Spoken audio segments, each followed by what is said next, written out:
Hey, Hey, welcome back to True and Shade with Alyssa. and Jay. Yeah. How y'all doing? Hey, friends. Right, hey friends. Okay.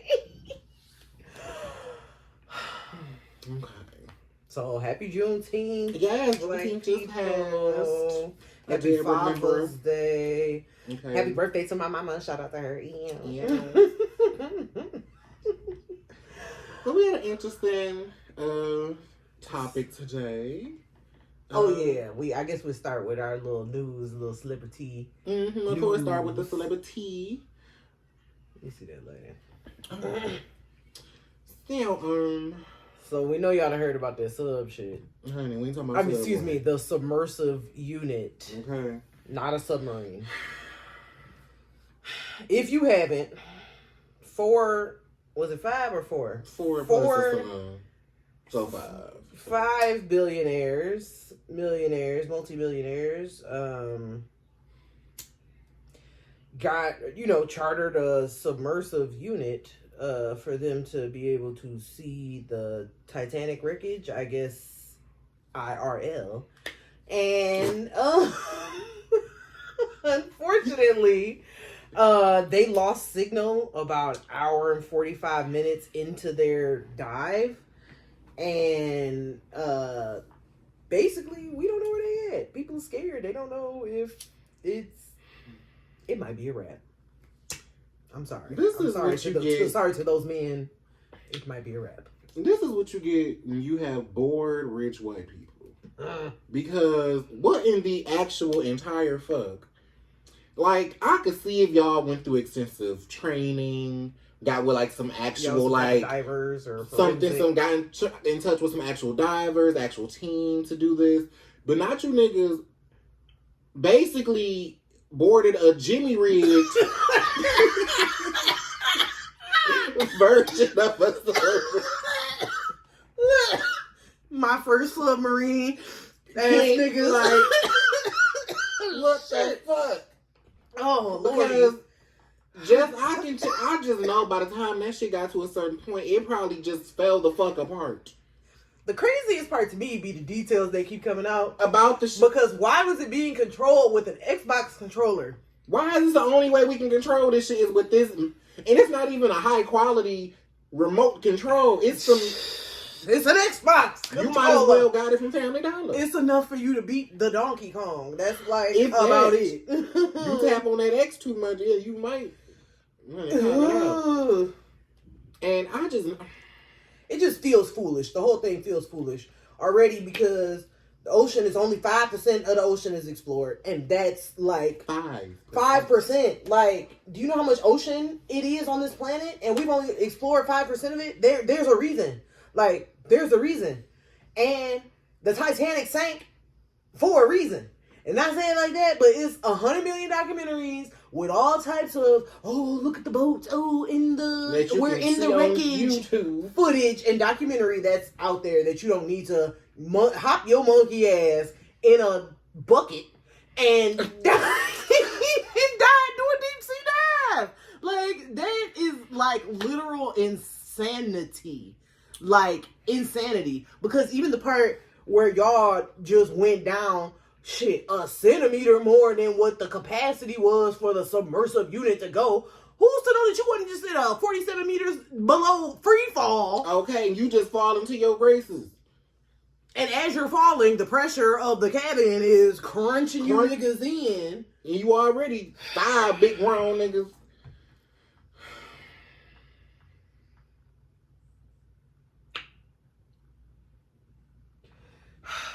Baby, just don't be stupid. That's basically like. And if you're gonna do some shit, do it the right way. Do it the right way, because even also realistically, the Titanic itself and how they were all, God himself couldn't sink this ship, and we doing the things, and it's the Titanic, and blah blah blah. That bitch been sitting under the water in the Chattahoochee River. Okay, for 100 motherfucking years.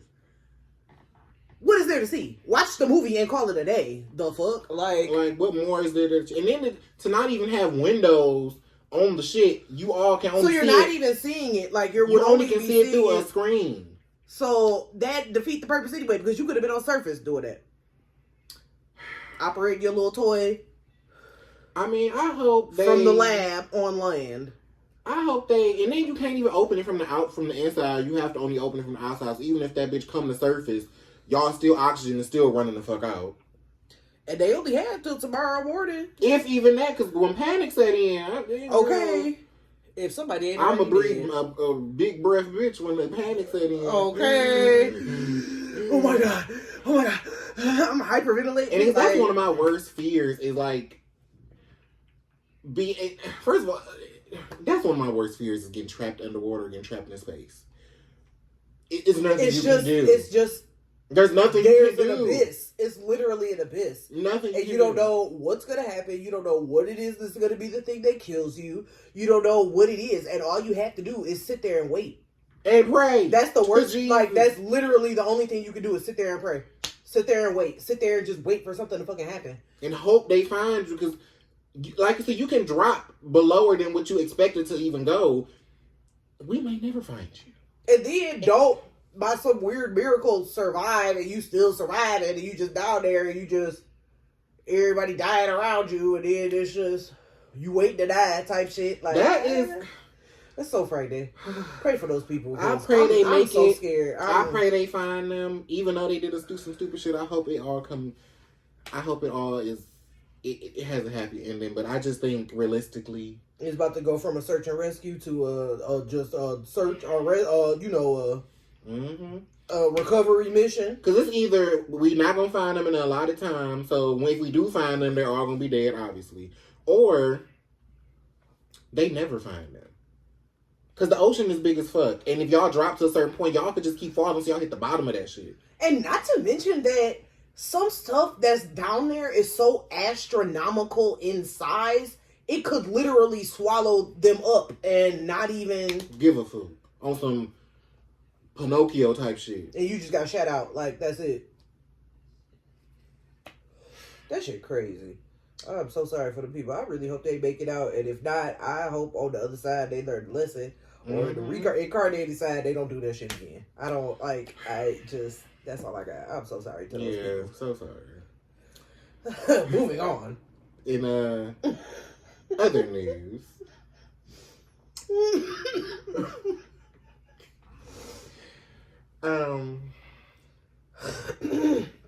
Russell Simmons. Because baby, my mind was gone. I'm like raggedy ass.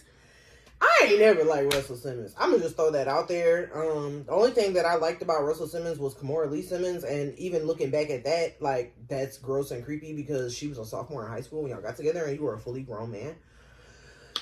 So if y'all don't know, it was after Father's Day. What incited the whole incident was Ming Lee, the oldest of him and Kimora's children together, made a Father's Day post to Kimora Lee Simmons. And that's what incited it. She made a post to her, like in her story, her Instagram story. I mean, I get it. I'm sorry. I just hate in general when people wish mothers a happy Father's Day. Like, just give her extra love on Mother's Day because that's what it's for. Yes. But go ahead. Sorry. And somehow that incited the youngest, Aoki. She didn't say, like, no, like, Mother's Day, no Father's Day things, Kimora, but I think she just started talking, like, I guess. This is probably the first time she could actually talk about it now that she done graduated college and stuff like that, because maybe he was paying for her education. Or no, I think she was on live. Something happened with her on live. Like, she was on live talking about something.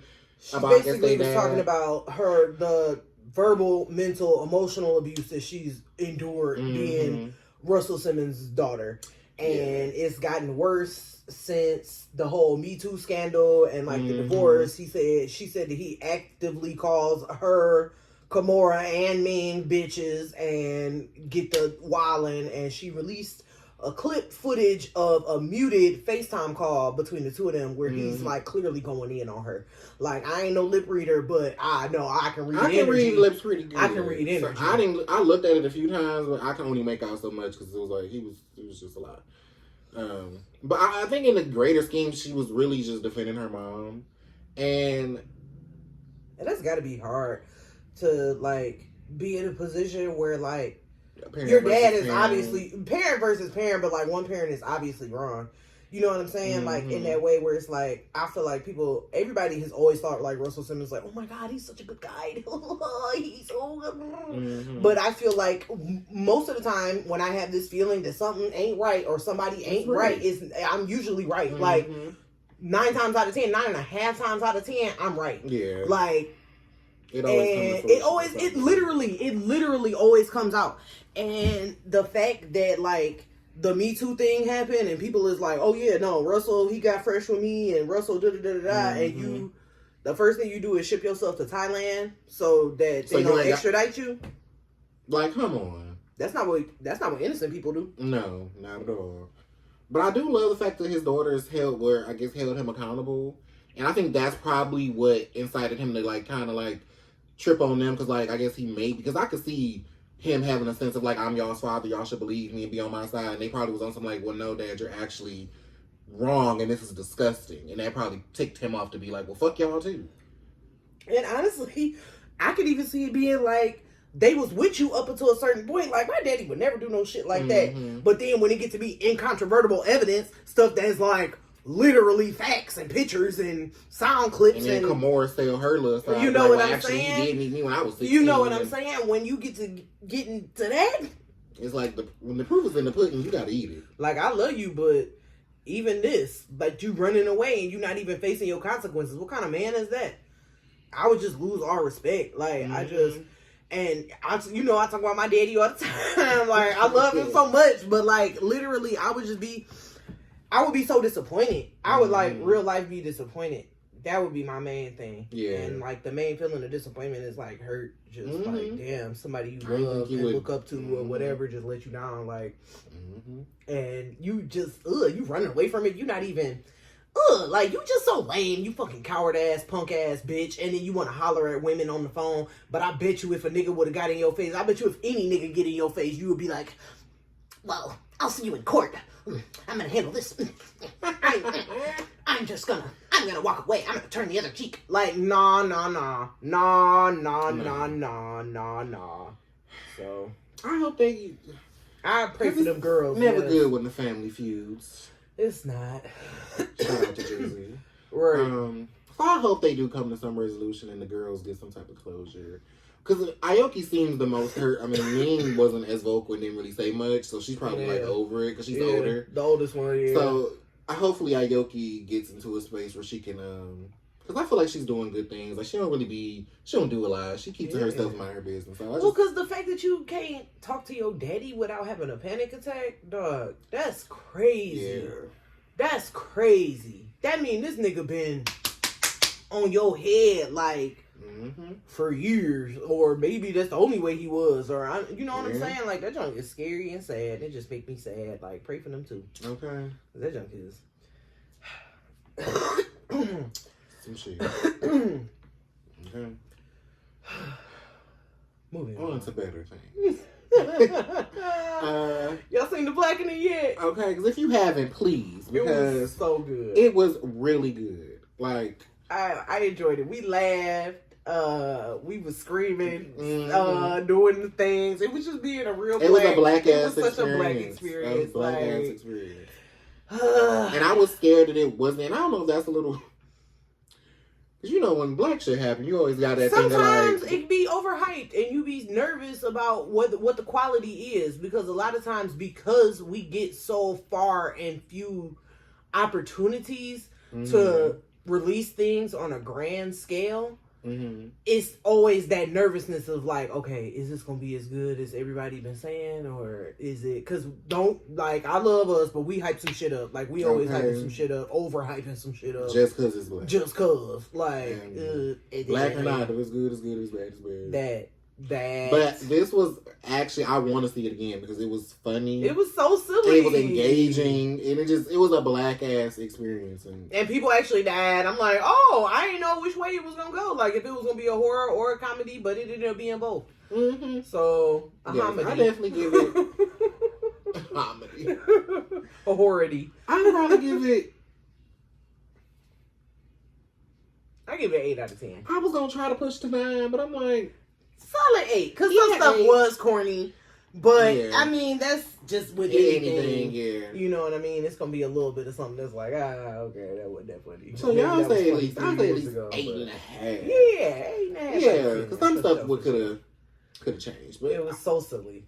But I love seeing just like such a beautiful black cast. Yes. And everybody just it was a good time. It was good, yeah. So basically, go ahead. I know, go ahead. Go ahead. Well, I was just gonna say, if you haven't seen it, definitely like go see it. Like you won't be disappointed. It was so funny. That.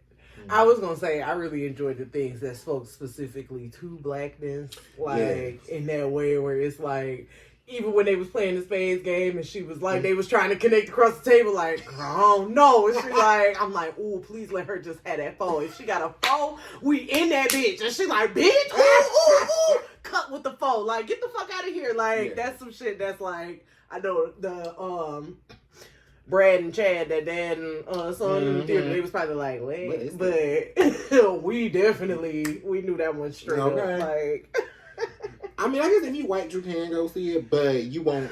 I feel like you won't get a lot of the nuances and a lot of the blackness that was in it. The only black, this is the only thing that black people know. Like, and the stuff that speaks to us, it's almost like it's almost kind of like a dog whistle or something like that, where it's just like. I heard it. I know you ain't here, but I heard it. So that is hilarious, and I enjoyed it, and it's worth. I don't think it's definitely worth to go see. A sequel would be hilarious because it definitely felt in that scary movie kind of vein where they just kind of struck on something that was comedy gold. Like this is silly as fuck and could keep going. Really, so, shout out to them. Yes, go see The Blackening in theaters now. Okay. So time for our topic today. And today is kind of a nuanced topic. It's a very nuanced topic, actually. It's body image. How do you feel about your body, The chorus and the deeps. Okay, like, dimples on my hips, stretch marks on my tits. Like, okay, like, the things that's out here. Everybody got a body. And how do you live in yours? Is it a war? Is it a battle? Is it with ease? Do you not even think about it? Is it something that you just take for granted? Like, let's talk about it. I feel like probably majority of people's first introduction to, like, even noticing their body is when people notice things about your body first. Like, as far as, like, teasing. It's like, oh, you're too tall, or you're so tall, or you're so big, you're so short, your legs, until somebody points it out and makes it a thing, you're like, oh, is my hands big? Am I a giant? Am I big as shit? Like, am I as short as a stump? Oh my God, that is such a good point. You're so right about that. I don't feel like until that happens, you don't think much about your body image. Until somebody calls it out and you're like, oh, well, damn, is my nose big? I don't know. How early was that for you? Because I feel like it was very early. Very, I would say definitely elementary school. Yeah. Yeah, definitely. I can't pinpoint, like, exactly, but it definitely, I would say elementary school. Yeah. I would think for sure elementary school, just in that way where, like, I used to hate when we was kids, like, and if it wasn't no boys, because, I mean, sometimes it would be boys, sometimes it wouldn't, but you know, that's just how it was when you play every day. The cast members change. It is what it is. Yeah. But on the times where it wouldn't be boys, like, they would make me be the boy because I was, like, the tallest, or, like, oh, well, you could be it. And it's like, So I feel like very early on, I got the message, like, masculine, like, and that's really, honestly, the reason why I shied away from sports, like, which, in hindsight, I wish I would have been a part of, because sports teach you so much, just, like, about teamwork, resilience, like, discipline, dedication, like, working towards a goal, working commonly towards a goal, strategy, like, sports teach you so fucking much. That's why I love sports movies. But they teach you so fucking much. They do. But I actively avoided sports because I felt, okay, I'm already big, I'm already tall, like, this is not gonna work for me, like, I don't want another reason that people think that I'm like, and she's gay, she's a, stud, she's a this, and there's nothing wrong with being any of that, but that is not my reality, so it's not how I want it to be perceived. And go ahead.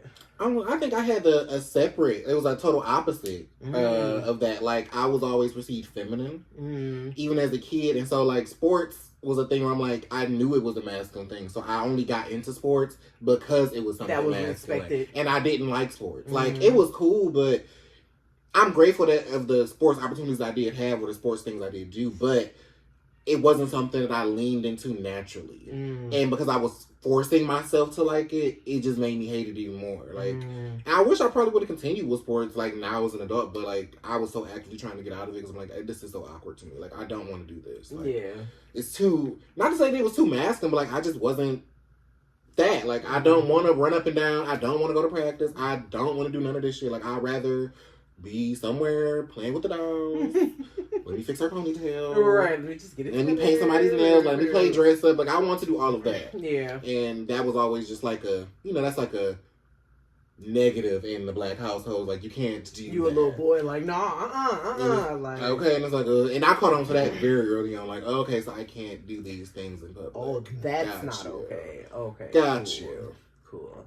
And I think even my next, like, wanting to kind of get into things, like, was dance, which is, like, because I just feel like I'm learning now that I'm just, like, a natural athlete. I love movement, like, my body, the way it does, and, like, it's my natural element to be moving, and, like, it is. And, so dance was kind of, like, a thing that I was kind of like, oh, okay, I want to, because I remember when Drumline came out, I was in, like, the 6th grade, I think. And I was like, oh my God, like, wanting to be one of the little dancers and, like, how Zoe Saldana was and just thinking it was so cool. And I remember we was watching it, like, in school, like, with a friend. And she was my best friend at the time. And I was like, oh my God, I want to do that. Like, when I get to college, I want to do this. She's like, oh, you ain't going to be able to do that till you go on a diet. And I'm like, excuse me? Like, so I'm not just tall, but I'm fat too. Oh my God, like, and then also I feel like another thing that was very early for me, like in addition, before even weight and height, was literally the image, my face. Like, because my skin, I've always had like kind of skin battles and issues or whatever it is, what it is. But oh my God, like, for people to just, like, really just think that you ugly because your skin is not even is, like, really crazy. Yes. Like, so, baby. That was the message I feel like I got first. Ugly, then too tall, so, like, masculine, and then fat, too. So all of this was by 11. Oh, okay, yeah, for sure, yes. I feel like all of mine, like, hit at the same time. Like, it was all just a realization. That DPS be kicking in. Like, it all just happened at the same time. I feel like as a kid, I didn't really think too much of myself. And then once things were just always pointed out, like, either it was my lips, it was my skin tone, I was always the darkest kid, I was the tallest kid, I was the biggest kid. But it's like, just slightly bigger and slightly taller. But to kids, it's like, you bigger than, you giant, you big. And I'm like, well, damn. Am I a roly-poly? Like, what's going on? Like, damn. No, but I was like noticeably taller than my classmates. Like, when I was in the 5th grade, I was like 5'2", 5'3", and the rest of my classmates, everybody like 4'6". Like, it's not it ain't like, it's like, damn, did this bitch get held back type shit. Like, I was tall. Like, I grew my mama by the time I finished the 6th grade. By the time I finished the 5th grade, by the time I finished elementary school, I was taller than my mom. Like, baby, I've been this height, 5'11", full grown since I was 13. Come on, stop. Like, it didn't feel like that back then. It really felt like, for real, stallion coming down the hall, like, literally a wild horse coming down the hall. That's how I used to feel. And people to this day be like, oh my God, your legs be so da-da-da. But little do they know, the shapeliness comes from my conscious decision in middle school. I'm too big to be running down these halls to try to get to my class on time. The power walk. Baby. Enter the power walk. Okay. I'm gonna move, baby. And I'm gonna be gone. And I'm there, and I done got over there, and I done switched my little stuff up there, and... Honey, I don't know. I think as a kid, like, once I realized, because kids, you really don't know much about anything. You kind of just figuring out life and figuring out everything. You come up with your own coping mechanisms and shit. I think for me, because people made me feel like I was so noticeable, it made me want to be less noticeable. Mm-hmm. So I would try to do things to like make myself just less of a presence. Yeah. Because I'm like, okay, let me just kind of try to fade to the black. Because obviously I'm very fucking noticeable to you people. So let me try to be as minuscule as I can. And agree. And that shit didn't work either. It just was like... It doesn't, because you're here. You're still here. Like, and all of your selfness. Child. I think that shit lasted from like elementary up until I got out of high school. Like I think no. It kind of stopped once I got to high school. Okay. Slightly. Because in high school, once I got to 10th grade, I had dropped a bunch of weight. And the body was given. I ain't even gonna lie to you. The body was given, because I had slimmed down a lot. And like, I basically, like, my upper body had slimmed down, but my... You still think honey, I was like, damn. Can't nobody tell me otherwise. And I just kind of had, like, a boost of self-confidence. So I'm like, cause maybe I was wearing half-cut shirts. I cut up all my jackets to be half jackets. I'm like, I'm gonna show this little body. I was like, I mean, fuck that. Baby, like, I thought I was that one. But I feel like a lot of it was projecting. Because I didn't feel that way about myself. And I would, like... I think I knew in my mind like that wasn't healthy. Like I always had fake it till you make it. I always had conversations with myself, and I'd be like, I just kind of knew like, okay, this isn't healthy for you to try to hide yourself or to minimize yourself. Like I start telling myself to put myself in uncomfortable situations to break out of my shyness, to break out of my self-consciousness. Like speak like I was so like I used to be deathly afraid to speak in front of a loud crowd of people, like a big group of people, and I would just always force myself, like, okay. Any chance you can, be the first person to get up to speak in front of like the group of people. And now I'm just a loud bitch, and I always got something to say. I love that for you. Yeah. Because I feel like mine was almost kind of the opposite, because I always felt like a want or a need to be like, look at me, and I'm gonna speak, and I'm gonna host right here, and like I've always had like just like that natural personality, but through messages from the world and like my neighborhood or like family members or friends, things like that, it was just like you two, you can't do that. You two, you'll never be able to be the one to do like that. You couldn't do that. That's not you. You couldn't, you know what I'm saying? And just getting those things. And that's why I'm just very grateful for a lot of the like black women, older black women that was in my life for sure. Like my great aunt Gigi, like, and my granny, like, God rest both of their souls, like my aunt Flossie, like, they really were the type of women that would like, you would literally just be like, oh, throwing something in the trash. And like my aunt Gigi stopped me one time, like, girl, you are stunning. She was like, you are a presence. She was like, when you come in, it's felt, you are a regal presence. And I literally was like,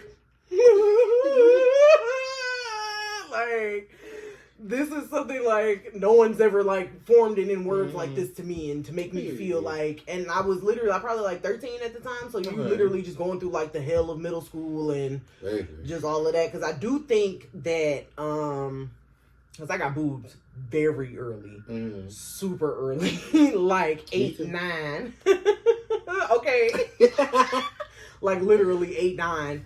By the time I left elementary school, I was already wearing a C cup. Like, I got titties very early. Like, and titties, like, not just like, like, no weaves here. No, it was like, girl, you need a bra. I remember my mama had to sit me down one day, like, girl, you need a bra. This is not gonna fly. And I'm like, no, I'm still a child. I'm gonna wear an undershirt. And like, I mean.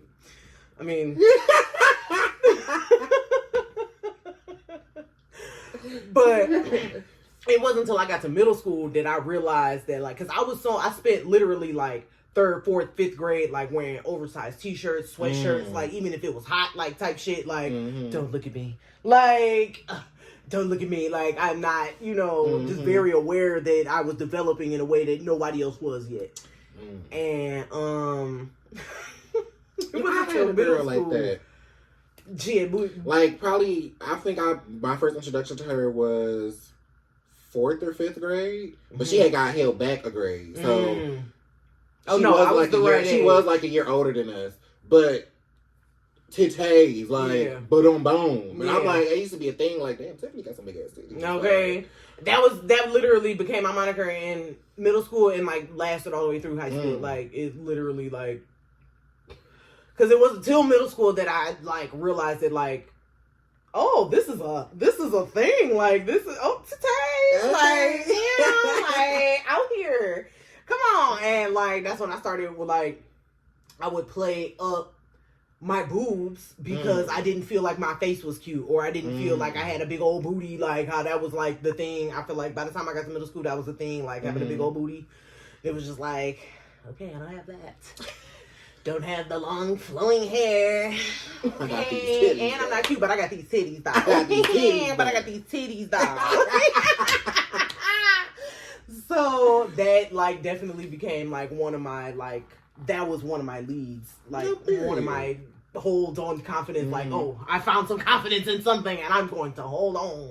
Like, but I feel like it's one of those things, because I do be feeling bad. Like, I remember it was one girl when I was in high school, and she, like, we went to middle school together and high school, and she used to always be like, girl, you know, I wish I had something like that, like, da-da-da, because, you know, because, I mean, really, it's still girls out here that don't have no booty, they don't feel cute, and they don't got no big titties, so, like, you know what I'm saying? Like, so, it just made me feel sad, because I'm still always here and conscious and aware of, like, the girls that I know you don't feel pretty. Because pretty is a feeling. Like, it definitely is. It's a feeling. And, like, I know that, like, body image is so hard, especially, like, when you have Instagram. Like, we live in this Instagram society where, like, 36, 20, 45 is, like, the common measurements, when it's, like, that's actually crazy ridiculous, because... mighty God. Like, the diet or the surgery that you would have had to have those proportions. Them proportions don't look good on each body frame. You know what I'm saying? That. On each body frame, it don't look good on everybody. And some people are naturally built like that, and it is what it is. Go ahead, girlfriend. But it's some people that are literally dying to be shaped like that. And it's not, it's sad. Like, we need to talk about that. Like, it ain't never worth losing your life over. Like, to have a big old booty. And, like, while I am a proponent, like, I'm definitely pro-choice, like, in all the ways. Like, if you want to get you a surgery, girl, you better go ahead and do it. But do it for the right reasons. Do your research. Find a reputable doctor. Make sure that there's somebody accredited, and speak to the people. Look at the reviews and see. Y'all read Amazon reviews before you buy a couch. To read the surgeon's review before you get under the knife. Like, that's... You know, book aftercare and look into all of that stuff that you need to be doing to make sure that you are healthy, so you can hop off the table, and be like, hey, I'm out here, as opposed to, you know, unfortunately, people planning your funeral. Like, that is a scary, sad reality. It is. And I feel like 15 years ago, if you would have told me that BBL would be as, like, prominent and easy and accessible as it is right now, I would have started saving my money back then. I'd have been like, oh, you gonna give me what you do? But in this life that I've been living and learning myself and doing the things, I am not well with surgery. No. At all. Like, I had my wisdom teeth pulled out, and I was at work the next day crying. Didn't even have the sense to take work off the next day. Oh my God. And was at work like, Mama. Just weeping, face swole out to here like... They send you home. Yes, but after like hours of me just sitting here, like, because they gonna make you wait. You know what I'm saying? At this slow ass store that the only people that don't walk in is me and you, and one person that came to get their earrings cleaned. Like, I trust you don't need me. But it's neither here nor there. But learning that about myself, I know that surgery is not an option for me. It's just not an option for me. Because the downtime is just... And I know 6 weeks fly by like this, because 6 weeks ago we was like, oh, the summer is coming, and today it's summer. It's here. You know what I'm saying? But it don't fly by fast enough for me. I do not have that patience. I am not with it. shout out to all of y'all that do, because when you do it and you be looking fly, you be doing your thing, I be like, go ahead, girl. I be so excited. Yes, because you know what I'm saying? Do what you want to do for you, and do it like even in the Cardi way, where she like, I had this work done because I like looking perfect, and this is my idea of perfect, having big titties, a little waist, and a big ass. That's my idea of perfect. Mm-hmm. So I done did that shit to make that align. Own it. Yeah. Do your thing. Own it and live with it. But do your research. Go to somebody reputable. Because this is serious. Don't play with it, because it's your life. I think a memory that sticks out to me a lot, because I'm just like, because now my remember is unlocking built up trauma. Because like unlocked. Like I told you, I didn't realize until recently, like probably within this year, that I'm a person that throws, like, what's the phrase? I store shit away, and I like compartmentalize, yes. And I will forget some shit has happened until somebody makes me really remember something significant in that moment. I'm like, oh damn, that did happen. Like, I store shit away. And a memory that just unlocked was, I'm pretty sure this was a thing around all schools, but it was a thing that I dealt with probably in a few schools that I went to. There would be like this little note or like this booklet of like, it was always the opposing sex. Like, all the girls write down all the boys' names, and like all the girls would rate the boys to like say like who's cute and who's not. And that shit, and I mind you, I don't know why I even gave a fuck, because at that time I feel like I was definitely aware that I liked boys at that point. But I think just the approval of the people anybody around you, your peers. It's like, what do these people think of me type thing. That's how I looked at it. Like, well, what do they think of me? Yeah. And I mean, I wouldn't get like the worst of ratings, but it was like not the best either. Aww. And it made me it put me in a mindset that I was ugly, pretty much. Like, I didn't think I was cute. And I think they tied into me coming out as well. I think around me coming out, I had like this revelation of like, okay, I don't need to be cute for you bitches anyway. It's like, I just had this moment like, okay, I got to the point where I just didn't give a fuck about what nobody else thought about me. Because I'm like, okay, y'all don't like me because of this. Y'all don't like me because of that. I'm not attractive. I'm not this, I'm not that. And I'm just like, why do I care? Why do I give a fuck what anybody thinks about me? Like, if this is how people view me, why am I caring or altering myself to appease people who don't like me? You was in high school. I love that for you. And I just was like, fuck it. And I came out, and then I started dressing how I wanted to dress. I started doing shit with my hair. So I think when I first started putting texturizers in my hair, dyeing my hair, like, I just started doing whatever the fuck I wanted. So I'm like, if people already view me in whatever light they view me in, now I'm gonna make you view me in the way that I want you to see me. Yeah. And I just started testing stuff out and just playing in how I dress, playing in my accessories, playing in my hair, and just like, I'm gonna figure out somehow, some way that how I wanna be viewed. And yeah, I think I had that realization like maybe because I came out and like I was forced out. I had an exposing moment. Aww. Yes, this bitch, Chantel. I'll never forget that bitch. She tried to play like she wanted to be my friend, but she really just wanted me to tell her that I was gay. So she could run back and tell everybody else. But I did the typical gay thing that all gay boys do when they first come out. I told her I was bisexual. Yeah. And she went back and told everybody. And by the time I came back to school, everybody was like, oh, Chantel told us you were gay. Chantel told us your secret. She told us. And I'm like, oh, mighty God. I just thought my world was over because I already went to a deemed urban school, and so it was already a lot of shit going on. So I'm like, this is over. This is it. My life is over. All the things in the movie are going to come true. I don't know what the fuck I'm going to do. I'm going to run away. And it kind of was the complete opposite. Like, once people found out I was gay, they were just like, oh, be yourself now. Yeah. Okay, like, we kind of figured. We was kind of just waiting for you to say something about it. And I was like, oh, it's not like the movies. All right.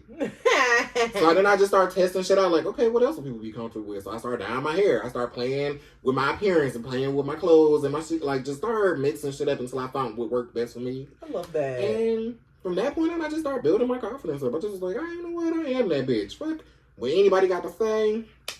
I know I'm that bitch. I'm gonna fuck what you got to say. Not to this day, can't nobody tell me shit. Yeah. I don't give a fuck.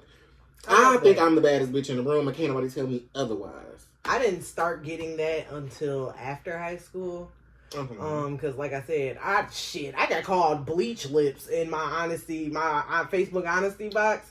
Like, I've been through some shit. Like, God. I remember one time I had changed my name to Flaws and All, Alyssa Flaws and All, like my last name or whatever, and somebody put in the honesty box like, yes, you are very flawed, and I was just like I've been through it. Girl. Okay, like, it was this one time, it was this one time in middle school, this boy had like randomly came up and started talking to me, and he was somebody like he was like one of the popular boys, whatever. He started talking like about some shit, like random shit, and I was just like, oh, okay, like, okay, and then, but middle school, like, oh, I think you was flirting with me, you tell your friends, you all kind of like, oh, you think that he was talking to you, like, literally after school that same day, find out that it was a dare to flirt with the ugliest girl in class. Like, literally, like, I'd been through some shit, baby. I'm not sure to remember. Okay, but shout out to my mama, my sisters, because they definitely like, oh, you're beautiful, like, just, giving me that in those times, like, when I really needed it.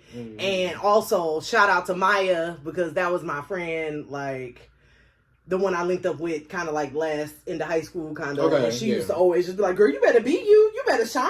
You better do that. Like, and she would just always just, like, hype me up, and she was just really, she gave me confidence, right, really when I sorely needed it. Like, because to come out of the end, like I said, grade school type stuff that you coming through, that type of shit. You just like, please don't say anything about my eyebrows. Like, I kind of had a almost similar situation coming into 9th grade. It was almost like a love don't cost a thing type of thing. Except for I didn't bribe her to do other weird shit. Yeah. But it was this girl, she ended up becoming my best friend. We're still friends to this day. I mean, obviously life is in a way, so we don't talk as much, but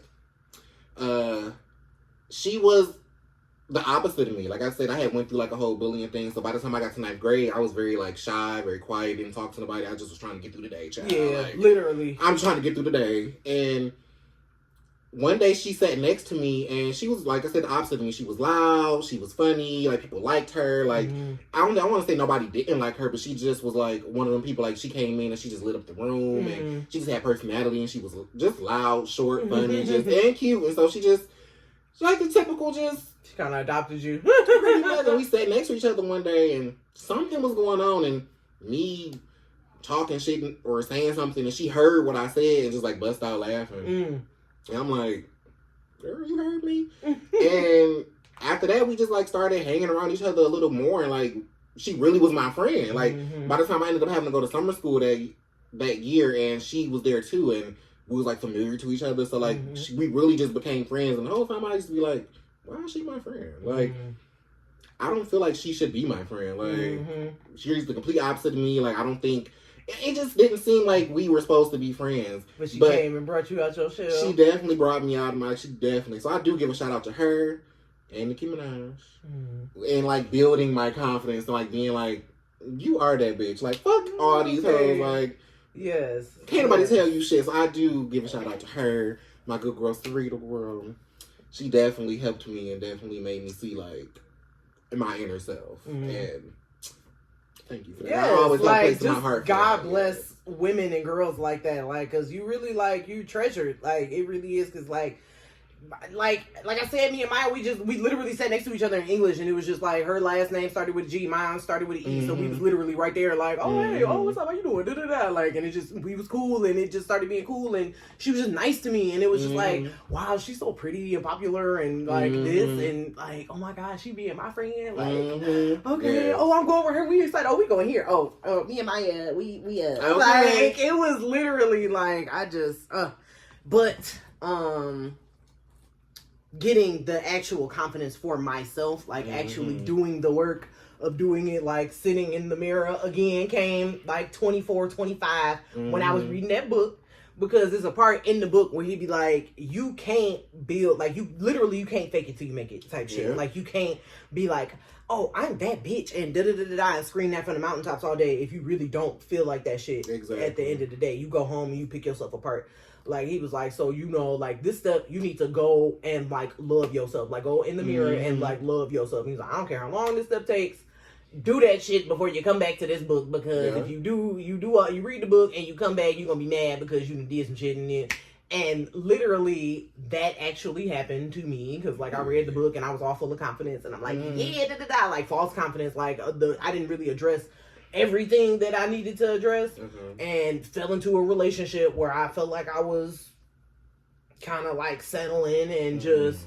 Okay, this is cool. And like I said, ended up not having my hair done, not having my nails done, not having no fucking job, not just looking and acting like a bum. And I feel like free game, niggas like bums because they're easily impressed and they don't have to do much to, keep you around.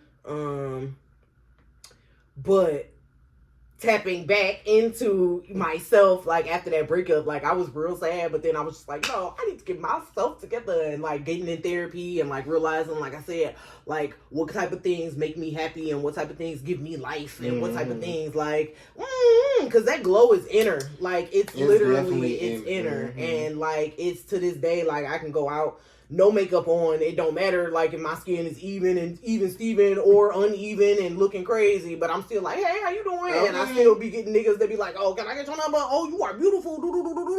So like, it's really like, when you believe it, it just like, you get those natural validations from the world. So I'm so glad that like the journey made itself the way it is, because baby, it was low sometimes. It's definitely a roller coaster ride, definitely. And I will say, men, unfortunately, had a help in me building my self confidence too. Because once I realized men, absolutely, were attracted to me, or men, I don't want to say yearned, but lusted after me. Yeah, when you get that, like, they actually want me, like, like. Okay. I must be saying because these niggas on my body. I think I was like 18, and this boy was like, it was just like, I was on the 2-man. I don't even remember who I was with, but I was just like on the 2-man or whatever, just like kind of just chilling in the back seat with some like random dude. Like, he was cool, I was cool, it was cool, it is what it is. We were just kind of like shooting the shit, and he was just like, you got some sexy ass skin. And I was like, like, for me, that was like the ding, ding, ding, ding, ding, ding, ding, ding, ding. Like, oh my God. I cannot believe, like, so I completely understand. Especially when you get it from black men. Because I love black men. I love myself, like, you see me. And like, I mean, yes, it's nice when other people compliment you, but the thing about other like races of men that sometimes you have to like decide between if it's fetishized or if it's like actual genuine, like, because I could just be the only black girl or the only black boy you saw, and you know what I'm saying. Game on me. It's like, and the thing about a lot of times they don't actually say anything, like they just like they stare but they don't say anything. It's very creepy. Yeah, and I don't like that. Like, don't do that. Cause like I feel like I'm on an episode of Law and Order. Like, you know what I'm saying? Like, don't do that. But yeah. So it's definitely about coming full circle and stuff like that. Especially, weight was one of the things that I came full circle about too when I stopped caring about the number, like on the scale, like literally being fine, like it being like, oh well, I don't have to weigh 165. Like that's not like. That's okay. And like, even if I'm over 200 pounds, which I am technically, I'm tall. Like, I'm 5'11", I'm almost 6 feet tall. Like, that makes sense. Like, it is what it is. And if I want to chisel off a little extra of the little baby fat, it don't matter because he said he like it like that. Now, that's good. I will say that is, at least in my journey, I found like the downside of self-confidence because I've always, like I said, I've been building it since high school, but like I think at a point, like within like the last 2.5 years, I got to this point where I was just like, I like my body the way it is. Like, cause I feel like I was always in an effort to like stay in like this median of like, okay, if I stay in between this, like this is where my body looks good, this is where I like it the best, and I gotta always stay in this median. And I just got to the point where I'm like, this is the body y'all gonna get, and this is the body I like, and if I like it, somebody gonna love it, so I don't give a fuck. And now I feel like I'm at a point where I'm like, my sister girl, I get you loving yourself, but chill out, girl. So But I'm still in that same place. So I'm just like, I haven't reversed it to where I'm like anorexic or bulimic now. Where I'm like, oh, I have to throw up. But now I'm just like, girl, you don't need that extra biscuit. You need to chill out, girl. Okay, being conscious of that. And I feel like for me, having lived a life of like literally 20 plus years of like not restricted, I don't want to say restricted my eating because then that sounds like I was being anorexic, but like literally just being conscious of eating, conscious of weight, and conscious of like, not in an unhealthy way, but just like always conscious of it, like, this is why you fat, this is exactly why, like, you know, and just beating yourself up about it and stuff like that. And when finally getting to the point in my late 20s where it's just like, this is the body that carried me, and I got some beautiful muscular legs, and I got some beautiful muscular arms, and I'm just out here, and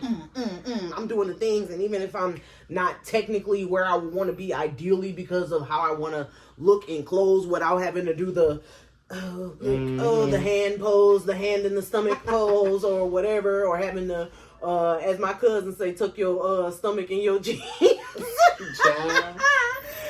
It's just one of those things where like I being able to just let yourself live. Yeah. You know what I'm saying? Like, girl, we good. It's good. You good. You healthy. We got up this morning. Everything still work. You can still pop, lock, and drop. Okay, all right. We all right. Like, it's okay. Like, because I think one of the craziest things probably that I remember doing as like a self-conscious person was you try to wear smaller to seem smaller.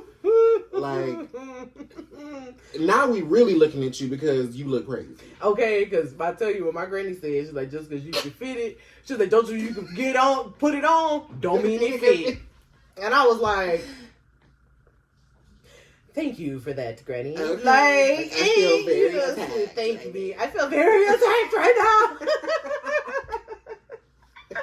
But it's really like sage wisdom because like literally just because you can get it on don't mean it fit. Like, do you really want to be looking like you a busted can of biscuits, like trying to get into this bodycon dress for the club, or do you want to wear something that's your size and your fit and you're flattering to your shape, and you about to come in here and be like, dang, okay, we ain't even notice. You know what I'm saying? We don't even notice. Well, I mean, I don't want to say we don't notice that you're a bigger girl, but we gonna see that you're a bigger girl, but it's not gonna be like, ugh, what the hell? What is that misshapen thing doing over here? Like, you know what I'm saying? Get you a little. Just smooth it out. I'm sorry. Yeah. I'm definitely still a proponent of like presenting a clean look and clean lines and stuff like that. So, but also, you know your shape, know your body, know the things that are like flattering to you. And if you don't know, do the research. Like the Google, test some shit out. Like test your fashion. Pinterest, like literally, you can just experiment with stuff like how you did. You said you experimented with different stuff. When I did blonde box braids like 2 summers ago, this lady at the restaurant I was working at the time, she was like, "How did you know that they was gonna look good?" And I was like, "I didn't. I just went for it. Like I just, because the worst was they wasn't gonna look good and." I'm gonna take them out or I'm gonna just keep wearing them or whatever. Like, it is what it is. Like, it's just hair. Because anytime I ever thought a hairstyle would be ugly, I always figured out a way to make it cute for myself. Like, even if because in my mind, if it's getting done and I'm like, this shit about to be ugly as hell. Like, I'm not gonna like this. Like, I see and I'll be like, even if I'm not 100% sold on it when it's finished, I tweak it and do the things to make it look good. Like, okay, let me just do this. Let me wear it this way. It's gonna look good either fucking way. Like, I'm gonna make it work. Literally that. Until I like it. And then usually I always end up loving it. Like, okay, this actually is kind of cute. This is for me. I wore a mohawk for 10 years. I know what you mean. Yeah. Like, I cut it for a prom and I wore it all the way, like, mostly through my 20s. Like, my mohawk was so cute. And I remember my mom being like, I don't know if it's gonna be, it's gonna turn out the way you want. And I'm like, girl, it's gonna be fire. Like, just wait. Okay, trust the process. When you trust the process.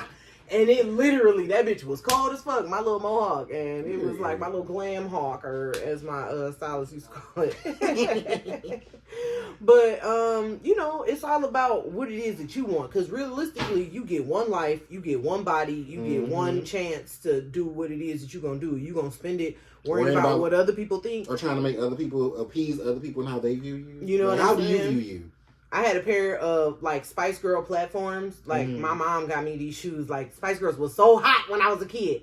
And I remember getting these shoes and they literally looked like Spice Girl platforms. And I used to perform in them at home all the time. And I just thought they were so cool.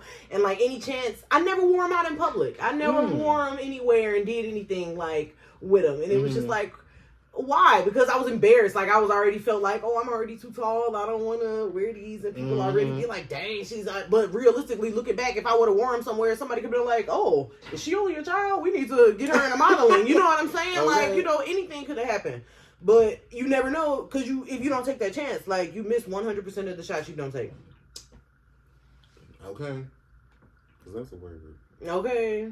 So, how y'all feel about y'all body? Okay. Is society unduly influencing you on how you feel? Do you need to give yourself a break from the negative talk? Mm-hmm. Best case scenario, I feel like if you still struggling with self-image or to see the beauty within yourself, like you said earlier, if it takes you sitting in the mirror and really just looking at yourself, looking at your body until you get tired of it, looking at whatever you don't like on your body until you are tired of it. Yes, yeah, just make peace with it. Like literally look at it and just make peace with it. Just be like, and if you want to change something, change it. You Well, literally there's have nothing the wrong power with to change most things that you think, and I know some things that if it might not be like something that you can't change without surgery, that might be, you know. But even with that, look into it and see if it's something that you can change. If you literally like hate your nose or it is crooked from a break when you was a whatever, do it. That's on you. Like, you know what I'm saying? Like, you can change it. Like, it's fine. Like, that's okay. Like, you have more power than you think you do. But get good work done. That. Don't go to the man in the motel 6. Do not cheat yourself. Don't go to overseas where they don't speak English and they chop your shit off. Don't cheat yourself. If you're gonna do it, please spend the money. Don't cheat yourself. But until then, like, just love yourself. Learn to love on yourself, because at this point, your body has got you this far. Okay, and in the good words of RuPaul, if you can't love yourself, how in the hell you gonna love somebody else? Can I get an amen? Amen. So, until next time, truth lovers and shade seekers, this has been Truth and Shade with Alyssa and Jay. Yeah.